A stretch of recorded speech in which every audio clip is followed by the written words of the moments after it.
Okay. Right. So yesterday I made a video. But since then I found out the answer. So I think I'll just fill in the blanks.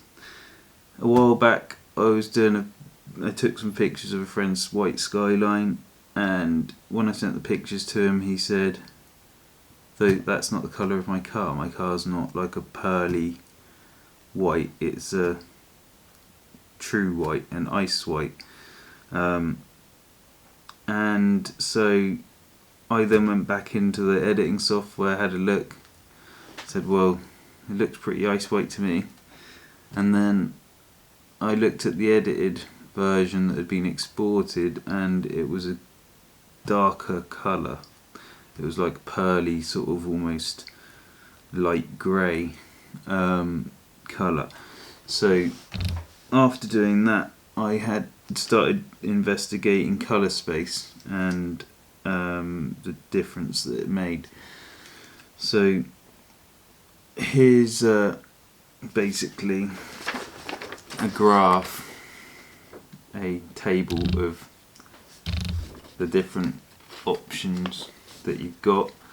This is basically what the human eye can see in blue, and then in pink is prophoto. So prophoto is the standard default operating colour range for Adobe software, maybe most of the other software editors like DaVinci Resolve and Premiere, Magic. All the rest of them would probably likely use the pink one. Then you've got Adobe RGB, which is in red. This one is sort of the middle ground. Your camera will more than likely have this option built into it, and the one below it in green is srgb. srgb is the one that you would most likely be using to upload onto the internet.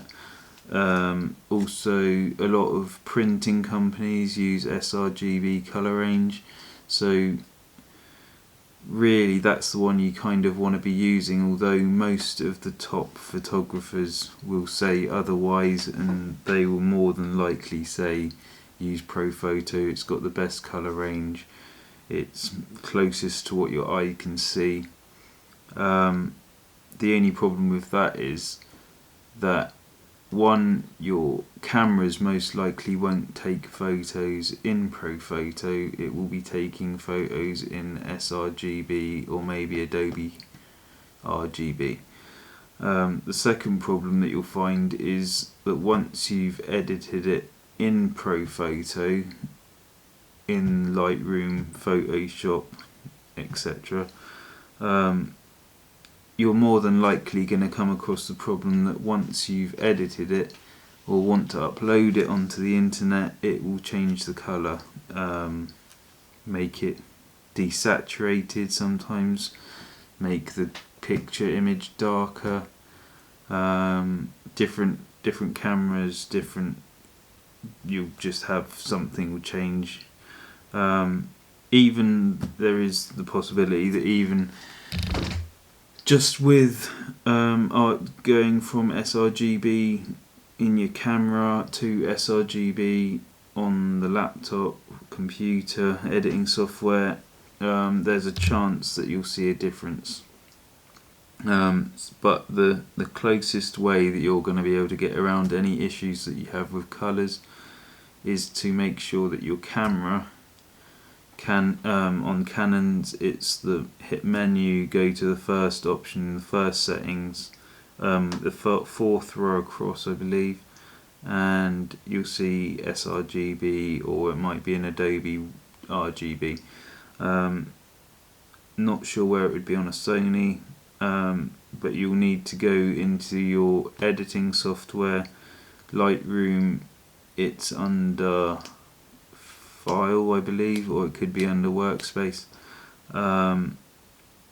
and on Lightroom and on Photoshop it's under Edit. Go down to Color Preferences and you'll see it at the top of that option. Switch that to RGB. Make sure that when you're exporting it, it's exporting it into srgb, and you should be fine. I've got an example of what the problem was that I will add into the end of this video if you want to stick around and watch it. But yeah, thanks for watching and catch you next time. So here is an original photo. Okay, it's not the original photo. I'll just open it up back to